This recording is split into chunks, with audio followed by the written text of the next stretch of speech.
My name is Kycell, and I have never been more relieved than I am now as I pen the 24th chapter of the Forgotten Minotaur King.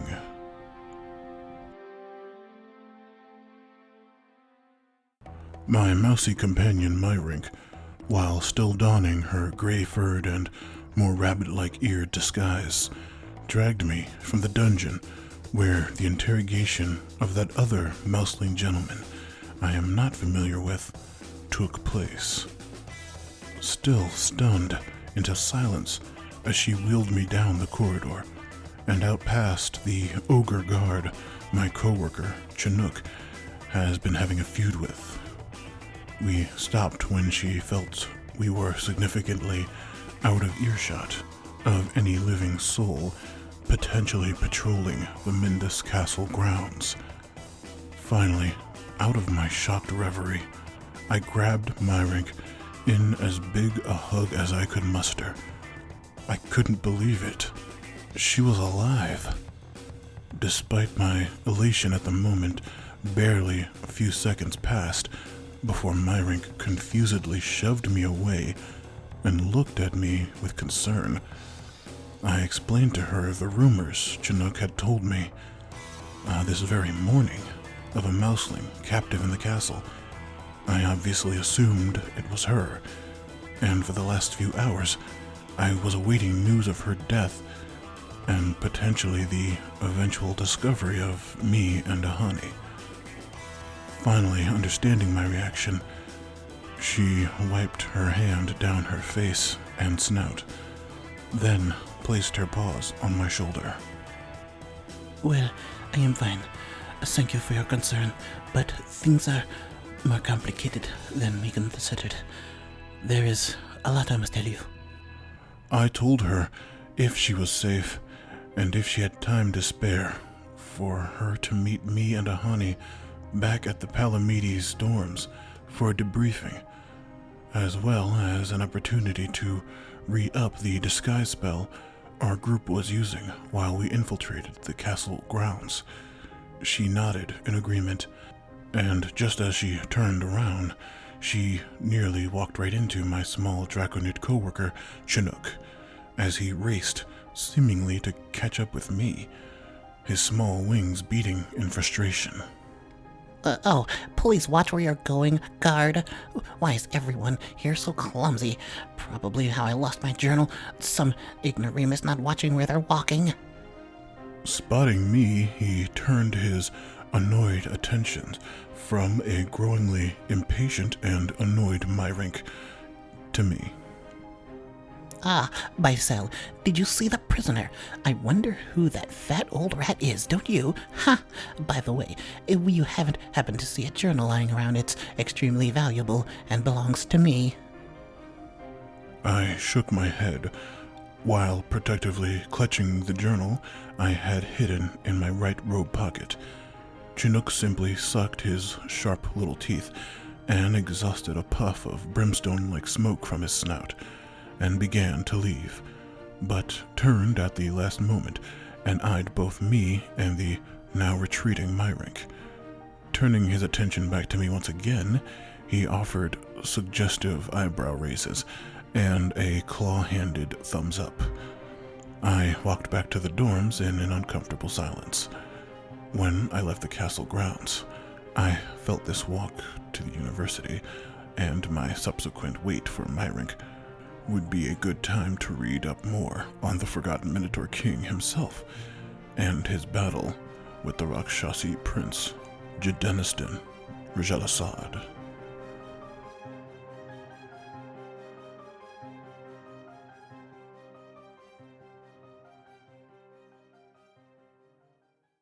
Crunturg awoke to the smell of burning leather emitting from his chest piece. He knew now that he had his work cut out for him.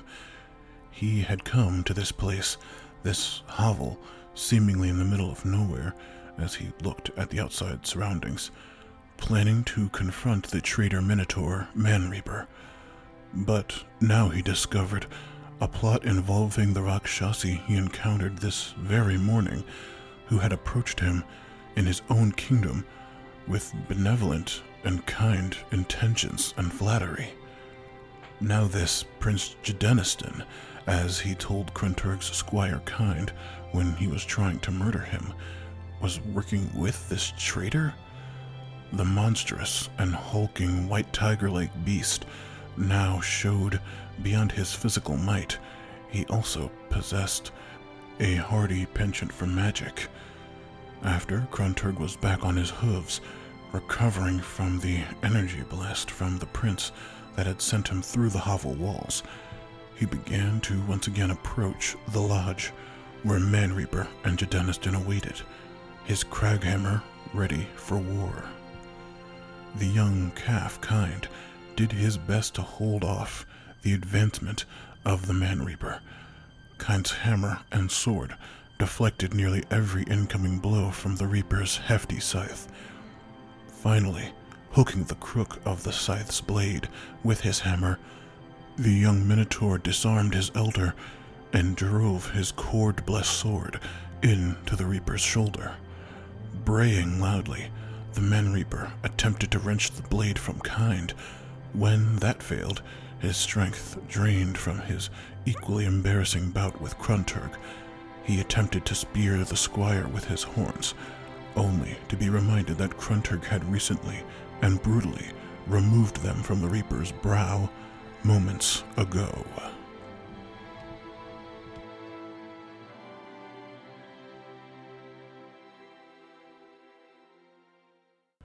Seeing his impending death, the Reaper was moments from pleading for his life to this child, when the powerful striped claws of Jadeniston appeared from behind him and throttled Kind, relieving him of the hammer and sword alike.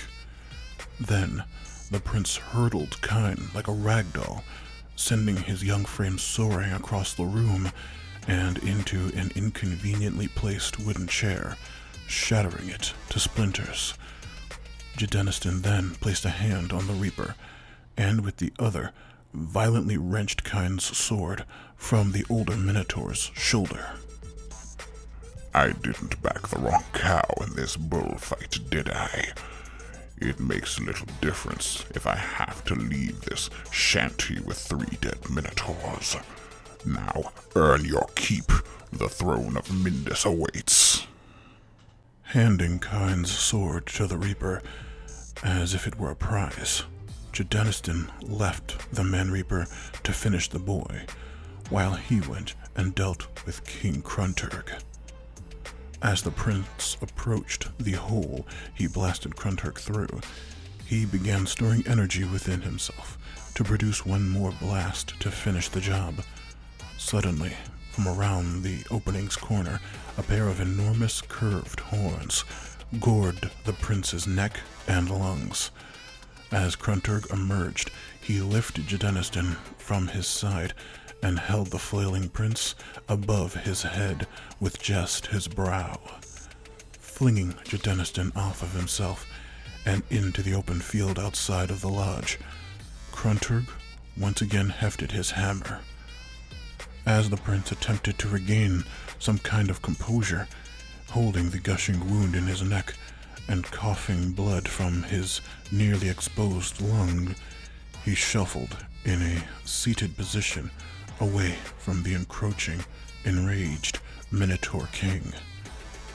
In this hour of desperation, he did what he was told to always do when in this position. He offered Crunturg anything he wanted. I sat in Syllaba and Estelise's dorm, engrossed in the journal, putting Estelise's complaints about our sleeping arrangements to the back of my mind, and thanking Syllaba for a promising update on Kind's still comatose condition. Ahani had had another physically taxing day of labor in the blacksmithery. She also told me she had heard rumors of the prisoner as well, but the dwarves in the forges seemed more informed than my scholarly co-worker Chinook, as Ahani and her fellow laborers knew It was a male mouseling diplomat with a wife who had been staying in the castle for a few days, but little beyond that. I continued to wait until sometime later that night. A knock on the dorm's door alerted us all to the arrival of Myrink. She came storming in with quite the exasperated attitude. Even Estelise was hesitant to complain. She tossed her pistol belt and royal guard armor vestments onto an empty chair and flopped to the ground. Oh, mon Dieu, we have so many more problems than I thought. This book of yours is the worst thing to ever happen to me. I, as customary as it was these days, profusely apologized to Myrink for all of the trouble I'd brought to her door, and of course everyone else's I then offered to the room. But then I turned again to Tristafé Myrink and asked what she meant by even more problems.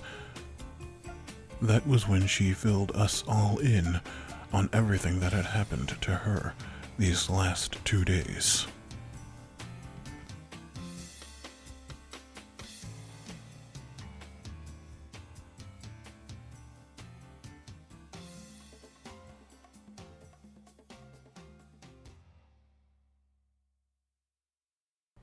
After explaining what immediately occurred after leaving us yesterday and entering the castle grounds, she went on to tell us more about the higher-ups in the castle. Firstly, she informed us that the creature known as Fugazi Normani is an assassin, or wet boy, that works for an organization with ties to both my home kingdom's King Ludo Pagus and the Regent Mother Selva. Apparently, the founder of that organization was part of an adventuring guild involving those two and a few other surprisingly historically notable people, but that was neither here nor there to our current predicament. He was subservient to Regent Mother Selva due to this mutual acquaintance, hence his deference to her I witnessed in the dungeons. His bizarre appearance was due to various alchemical and abyssal experimentation he subjected himself to in an effort to enhance his killing ability.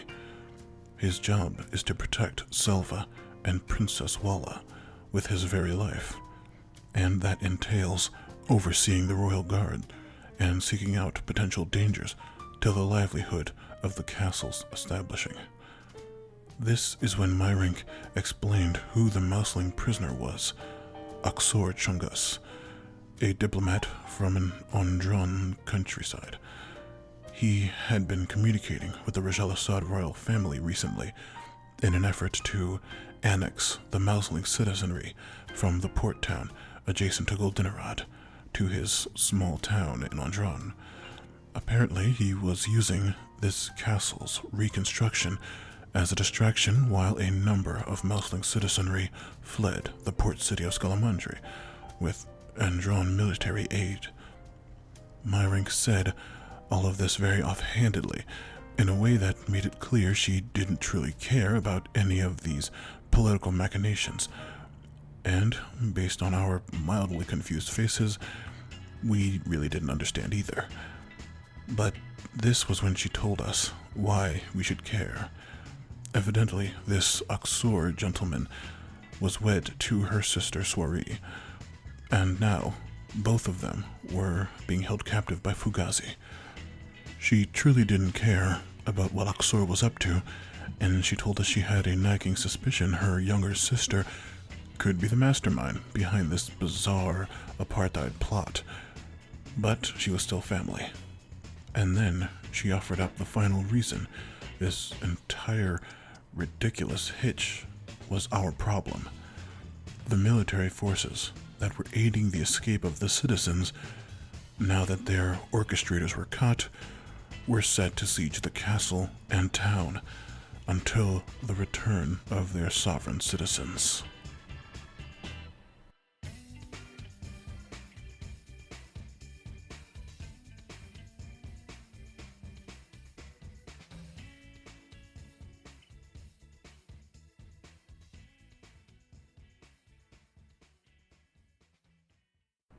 Hi, my name is Matthew Lewis, and I do the voice of Kycell along with all the additional voices in The Forgotten Minotaur King. I hope you enjoy the podcast and continue to listen into the future. If you want to support my content, please donate to my Patreon, Matthew Lewis Podcasts. Subscribe to my YouTube channel, Matthew Lewis Podcasts, all one word. Follow me on Twitter at Matthew Lewis P. Or leave a positive maximum star review on your podcast app of choice. If you found this podcast, I assume you're familiar enough with the genre to know how important reviews are to the survival of a channel. And I hope you recommend this to your friends. Or if you didn't like it, you could recommend it to your enemies, and I'll teach them a lesson. Keep it sleazy, folks, and thank you.